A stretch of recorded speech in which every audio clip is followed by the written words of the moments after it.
அரைச்சி விட்ட சிக்கன் குழம்பு. இந்த குழம்பு வைக்கிறதுக்கு ஒரு மசாலா ஒன்று அரைச்சிக்குவோம். ஒரு 10-15 சின்ன வெங்காயம், ஒரு 5-6 பூண்டு பல், ஒரு சின்ன துண்டு இஞ்சி, தேங்காய் 3 ஸ்பூன், இதையெல்லாம் நல்லா போட்டு வதக்கிக்குவோம்.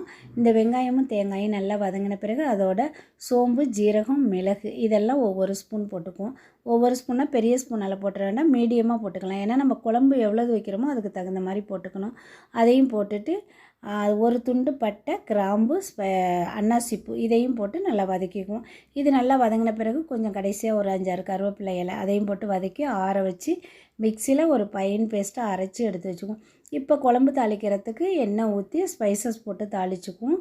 தாளிச்சிட்டு வெங்காயம், பெரிய வெங்காயம் ஒரு 2 வெங்காயம் அதையும் நல்லா பொடியாக கட் பண்ணி வதக்கி கொஞ்சமாக இஞ்சி பூண்டு பேஸ்ட்டு, நம்ம மசாலாவோட கொஞ்சம் வச்சுருக்கோம், அதனால் கொஞ்சமாக இஞ்சி பூண்டு பேஸ்ட்டு, தக்காளி 2 இதையெல்லாம் நல்லா போட்டு வதக்கிட்டு சிக்கனையும் போட்டு வதக்கணும். சிக்கன் நல்லா வதங்கி பாதி வேகும்போது நம்ம உப்பு தேவையான அளவு, குழம்புத்தூள் அதுக்கு ஒரு 3 ஸ்பூன், நம்ம எவ்வளோ குழம்பு வைக்கிறோமோ அதுக்கு தகுந்த மாதிரி ஒரே ஒரு உருளைக்கிழங்கும் போட்டிருக்கேன்.